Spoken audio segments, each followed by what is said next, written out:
किसान भाइयों नमस्कार, मैं हिमांशु मिश्रा मल्टीप्लाई कंपनी के यूट्यूब चैनल के माध्यम से आज मैं आपको बताऊंगा कि गन्ने की खेती में अधिक उत्पादन लेने के लिए जो जरूरी पोषक तत्व हैं या उर्वरक प्रबंधन मल्टीप्लाई विधि से कैसे करें जिससे कि आपको अधिक से अधिक उत्पादन मिल सके।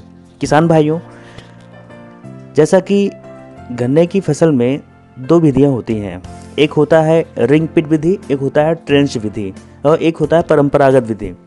तो किसान भाइयों, अगर आपको अधिक उत्पादन लेना है तो रिंग पिट विधि का और ट्रेंच विधि का उपयोग आप ज़्यादा से ज़्यादा करें जिससे कि आपको अधिक से अधिक उत्पादन मिल सके। किसान भाइयों, गन्ना एक प्रमुख व्यावसायिक फसल है। विषम परिस्थितियाँ भी इसकी फसल को बहुत अधिक प्रभावित नहीं कर पाती। इन्हीं विशेष कारणों से गन्ना की खेती अपने आप में सुरक्षित और लाभ की खेती मानी जाती है। इसकी अधिक पैदावार वैज्ञानिक तकनीक व कुशल शस्य प्रबंधन के माध्यम से ही संभव है। किसान भाइयों, गन्ना की ही फसल क्यों चुनें, आइए हम इसके बारे में बताते हैं। गन्ना एक प्रमुख बहुवर्षीय फसल है। अच्छे प्रबंधन के साथ साल दर साल आप इसका उत्पादन लेकर के अच्छा लाभ ले सकते हैं। किसान भाइयों, प्रचलित फसल चक्रों जैसे मक्का, गेहूं या धान गेहूं, सोयाबीन गेहूं की तुलना में अधिक लाभ प्राप्त होता है। किसान भाइयों, यह निम्नतम जोखिम भरी फसल है जिस पर रोग, कीट ग्रस्तता एवं विपरीत परिस्थितियों का अपेक्षाकृत असर कम होता है। किसान भाइयों, गन्ना के साथ अंतर्वर्ती फसल लगाकर 3 से 4 माह में भी प्रारंभिक लागत का मूल्य आप आराम से निकाल सकते हैं। किसान भाइयों, गन्ना भी किसी भी अन्य फसल से प्रतिस्पर्धा नहीं है।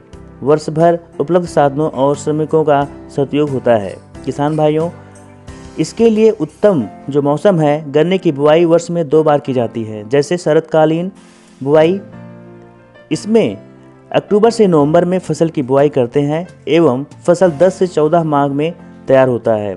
दूसरा है वसंतकालीन बुआई, इसमें फरवरी से मार्च तक बुआई की जाती है और इसमें फसल 10 से 12 माह में तैयार हो जाती है।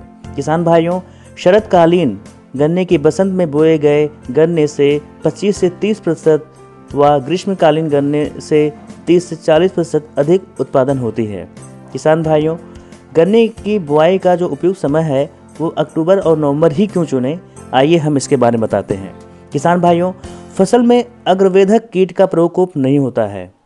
फसल वृद्धि के लिए अधिक समय मिलने के साथ ही साथ अंतर्वर्ती फसलों की भरपूर संभावना होती है। अंकुरण अच्छा होने से बीज कम लगता है और कल्ले अधिक फूटते हैं। किसान भाइयों, अच्छी बढ़वार के कारण खरपतवार कम होते हैं। सिंचाई जल की कमी की दशा में देर से बोई गई फसल की तुलना में नुकसान कम होता है। किसान भाइयों, फसल के जल्दी पकाव पर आने के कारखाने जल्दी पिराई शुरू कर दे सकते हैं। किसान भाइयों, जड़ फसल की काफ़ी अच्छी होती है। किसान भाइयों, अब हम बात करेंगे बीज की मात्रा के लिए।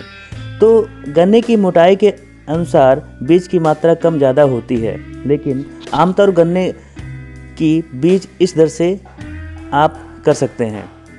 नंबर 1, 90 सेंटीमीटर की दूरी पर बिजाई के लिए 35 से 45 कुंटल बीज प्रति एकड़ लगता है, जिसमें 20 आंख प्रति मीटर की दर से इसको रखते हैं। नंबर 2, 1 आंख बीज के टुकड़े 53,000 से 53,500 प्रति एकड़ बीज लगते हैं। नंबर 3, 1 आंख के बीज टुकड़ों को एक दूसरे के सिरे से मिलाकर अगर रखते हैं तो 31,000 से 31,500 बीज प्रति एकड़ 40 से 50% बीज की बचत हो जाती है। किसान भाइयों, नंबर 4 है 2 आंख बीज के टुकड़े 26,500 से 27,000 प्रति एकड़ लगते हैं। और नंबर 5, 3 आंख बीज के टुकड़े 17,500 से 18,000 बीज प्रति एकड़ लगभग उचित होते हैं। किसान भाइयों, बुआई की पद्धति जैसे मैंने आपको 2 तरह बताया, एक रिंग पिट और ट्रेंच पिट, जो सबसे ज़्यादा उपयोगी है, अधिक से अधिक उत्पादन लेने के लिए सबसे ज़्यादा ज़रूरी है। और एक होता है परंपरागत विधि, जो नाली के हिसाब से उसको हम बनाते हैं और खेती करते हैं। किसान भाइयों, आइए अब हम बात करते हैं पोषक तत्वों की, जिसके लिए आज मैं वीडियो बना रहा हूँ।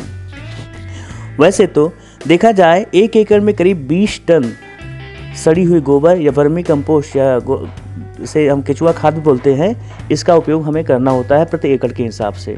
किसान भाइयों, आज के समय में किसी भी किसान के पास इतनी मात्रा में खाद मिलना बहुत मुश्किल है, और ऐसे किसान भाइयों के लिए तो और ज़्यादा मुश्किल है जो 10-15 एकड़, 20 एकड़, 25 एकड़, 50 एकड़ में खेती करते हैं। किसान भाइयों, 1-2 एकड़ की खेती करने वाले किसान भी इतनी मात्रा में खाद, गोबर की खाद या केचुआ खाद नहीं इकट्ठा कर पाते, तो ज़्यादा खेती करने वाले किसानों के पास ये समस्या बहुत ज़्यादा है। तो उसके बदले वो रासायनिक खादों का उपयोग बहुत ज़्यादा करते हैं, जिससे उनके खर्चे हर वर्ष बढ़ते जा रहे हैं। इसके लिए हम आपको मल्टीप्लायर तकनीक की सलाह देते हैं। किसान भाइयों, आइए हम बात करते हैं कि हमें कब कौन सी खाद उपयोग करनी चाहिए। किसान भाइयों, जब हम खेत की तैयारी करते हैं, पहला उर्वरक देते हैं, तो उस वक्त हमें 10-26-26 157 किलोग्राम और यूरिया 9 किलो 100 ग्राम, उसमें मल्टीप्लायर 1 किलो उपयोग मिलाकर कोटिंग करके फसल में देना है। उसके बाद जब दूसरा उर्वरक देते हैं तो छठे सप्ताह में देते हैं, और उस वक्त हम यूरिया 173 किलो के साथ में 1 किलो मल्टीप्लायर कोटिंग करके देते हैं। और तीसरा उर्वरक जब हम देते हैं तो पौधे बीज बुआई के 12वें सप्ताह में देते हैं, और उसमें 43 किलो यूरिया के साथ में 1 किलो मल्टीप्लायर कोटिंग करके देते हैं।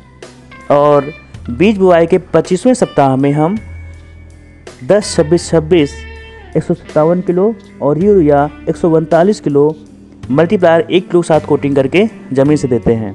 किसान भाइयों, अगर ये हम विधि अपनाते हैं तो आपकी फसल में उत्पादन और क्वालिटी बहुत अच्छी आती है। किसान भाइयों, यहाँ पर एक विशेष ध्यान रखना है। अगर आप ये पूरा उर्वरक उपयोग कर रहे हैं तब तो कोई बात नहीं है, लेकिन अगर आप मल्टीप्लायर के साथ यूज कर रहे हैं तो लास्ट का जो आपने 25वें सप्ताह में यूरिया का उपयोग कर रहे हैं, उसमें आप आराम से 40 किलो तक यूरिया कम कर सकते हैं।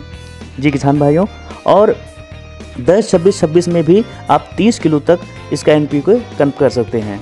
किसान भाइयों, अब हम बात करेंगे दूसरा तरीका। दूसरे तरीके में जब हम बीज बुआई के समय हम पहला उर्वरक उपयोग करते हैं तो उसमें MOP 61 किलो होता है, SSP 202 किलो होता है, यूरिया 40 किलो होता है। तो उसके साथ में हम मल्टीप्लायर तकनीक 1 किलो कोटिंग करके देते हैं, और छठे सप्ताह में हम 172 किलो यूरिया का उपयोग करते हैं 1 किलो मल्टीप्लायर साथ कोटिंग करके। और 12वें सप्ताह में तीसरी बार उर्वरक देते हैं 40 किलो यूरिया के साथ में 1 किलो मल्टीप्लायर कोटिंग करके। इस तरह से किसान भाइयों, हम पूरे समय में जो है अपनी मल्टीप्लायर तकनीक के साथ में इन फसलों का में उपयोग करते हैं। दूसरी बात है किसान भाइयों कि हमें साल भर में मल्टीप्लायर तकनीक का इस्तेमाल ज़मीन से, गन्ने की फसल में ज़मीन से 4 से 5 किलो उपयोग करना होता है, और स्प्रे में हमें थोड़ा थोड़ा करके कम से कम महीने भर में 3 से 4 स्प्रे करना होता है। तो जब तक आप स्प्रे कर सकते हैं, फसल में स्प्रे करने लायक जो अवस्था होती है वह 2 से 3 महीने तक स्प्रे कर सकते हैं। तो इससे ज़्यादा अच्छा है कि आप जितना स्प्रे कर लेंगे उतनी ही फसल आपकी सुरक्षित होगी, उतने ही कीट और रोग कम आएंगे। किसान भाइयों, मेरे द्वारा दी जानकारी आपको कैसे लगी? आप अगर ये तकनीक इस्तेमाल करते हैं तो आप आराम से अपनी फसल से 80 से 100 टन प्रति एकड़ उत्पादन ले सकते हैं। और जो किसान भाई 100 टन 80 टन नहीं ले रहे हैं तो आप धीरे धीरे करके अपना उत्पादन बढ़ा सकते हैं। मल्टीप्लायर तकनीक मंगवाने के लिए आप दिए गए नंबर पर संपर्क करें, और जो किसान भाई इसका उपयोग कर रहे हैं प्लीज़ रिजल्ट के बारे में मुझे व्हाट्सएप के माध्यम से ज़रूर बताएं। किसान भाइयों, मेरे द्वारा दी गई जानकारी आपको कैसे लगी प्लीज़ कमेंट के माध्यम से ज़रूर बताएं, और अधिक जानकारी के लिए मुझे दिए गए नंबर पर संपर्क करें और व्हाट्सएप करें, जिससे कि मैं आपको ज़्यादा से ज़्यादा जानकारी दे सकूँ। नई वीडियो के साथ फिर आऊँगा। जय हिंद, जय भारत, वंदे मातरम।